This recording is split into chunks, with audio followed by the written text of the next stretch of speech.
छत्रपती शाहू महाराजांचं खरं नाव यशवंत.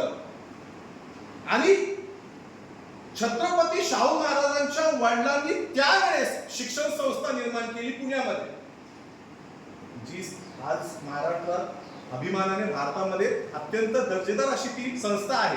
आणि आज देखील त्या संस्थेवरती कोल्हापूर संस्थानाचाच अध्यक्ष असतो.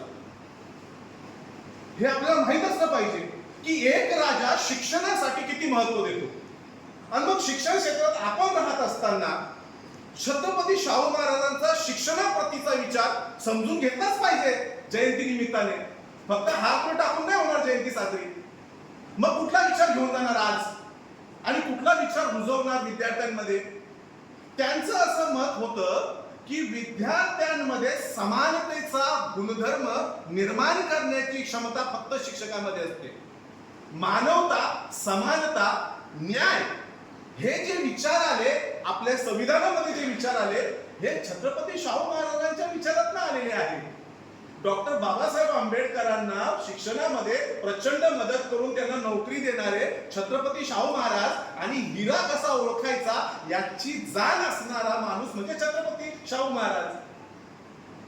आणि ह्या शाहू महाराजांना माहित होतं आणि डॉक्टर बाबासाहेब आंबेडकरांनी त्यांच्या विचारांना सॅल्यूट केला आणि आपल्या कॉन्स्टिट्यूशन मध्ये समता, न्याय हे जे मूलभूत जे काही अधिकार आणि जे काही गुण धर्म आलेले आहेत ना, हे छत्रपती शाहू महाराजांच्या विचारातून आलेले आहेत. मग शिक्षणाला महत्व देणारा, त्यासाठी अनेक परिषदा घेणाऱ्या, मग ती मराठा परिषद असो, ती खामगावची परिषद असो, जुलै साधारणतः 1917चा तो कालखंड, या कालखंडामध्ये एवढ्या परिषदा घेऊन शिक्षण रुजवलं कसं गेलं पाहिजे, प्रत्येक समाजात ते कसं आणलं गेलं पाहिजे.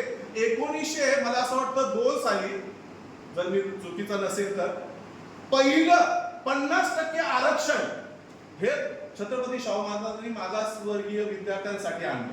डायरेक्ट 50% आरक्षण. काय डेअरिंग होती. आणि कोल्हापूर एक संस्थान होतं फक्त. हे संस्थान आदर्श ठरलं संपूर्ण महाराष्ट्राला.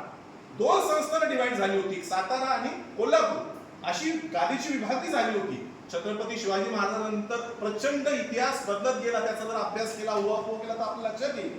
पेशवाई आली, त्याच्यात बरंच काही आपल्याला त्याचा अभ्यासलं पाहिजे, माहित पाहिजे. मग कळतं की ऐशारामात राहू शकलो असते शाहू महाराज, अगदी राजाप्रमाणेच राहू शकले असते. परंतु माझा खजिना रिटा जरी झाला तरी चालेल, परंतु एक आणि एक पैसा इथल्या गरीब, मागासलेल्या, दलित, बहुजन विद्यार्थ्यांसाठी तो मी आवर्जून बहाल करणार, असा एकमेव राजा जर या महाराष्ट्राला लाभतो तर तो आदर्श का निर्माण नाही होते? हा प्रश्न निर्माण झाला पाहिजे. जयंती निमित्ताने त्याची चर्चा झाली पाहिजे. छत्रपती शाहू महाराजांचा आदर्श या महाराष्ट्राला लाभलेला आहे. या महामानवाचा विचार आपल्याला लाभलेला आहे. या महामानवाची जयंती साजरी केली जात आहे. तर मग आजच्या काळात नेमकं वळण कुठं घेत चाललाय हा महाराष्ट्र? जो पुरोगामी महाराष्ट्र आहे, तो पुरोगामी महाराष्ट्र नेमकं पुरोगामी होत चाललाय की नाही? जर नसेल होत चालला तर त्याला आपण जबाबदार आहोत, शिक्षक, प्राध्यापक वर्ग सगळा. ती मूल्य जी शाहू महाराजांनी रुजवायला सांगितली होती ती रुजवली गेली पाहिजे. सिलेबस शिकवलंच पाहिजे. पण सिलेबस व्यतिरिक्त जर तुम्ही मानवच नाही घडवला, विचारच नाही घडवला, तर अशा जयंत्या फक्त हातुऱ्यापुरत्याच मर्यादित राहतील.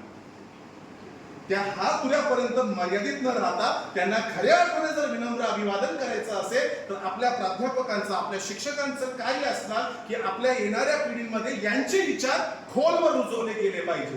तरच हा पुरोगामी महाराष्ट्र पुरोगामी राहील आणि शाहू महाराज हे राजश्री म्हणूनच आयुष्यभर ओळखले जातील. अनेक पिढ्यानी पिढ्या त्यांच्या विचारांना सॅल्यूट केला जाईल. त्यामुळं विचारांचं ध्रुवीकरण होता कामा नये. विचारांचं ध्रुवीकरण जर झालं तर पुरोगामी महाराष्ट्र पुरोगामी राहणार नाही. ही भयावह परिस्थिती आज आलेली आहे आणि या भयावह परिस्थितीपासून सर्वांनी सावध राहिलं पाहिजे. विचारांची जी पुंजी आहे आपल्याकडं, हे जे भांडवल आहे ते खऱ्या अर्थाने इन्व्हेस्ट केलं पाहिजे, गुंतवलं पाहिजे येणाऱ्या पिढीमध्ये. तरच खऱ्या अर्थानं मला असं वाटतं की शिक्षणाचा खरे आपण प्रसारक राहू. एवढंच बोलतो आणि मी पुन्हा छत्रपती शाहू महाराज यांच्या पवित्र स्मृतीस विनम्र अभिवादन करतो. थांबतो. धन्यवाद. थँक्यू.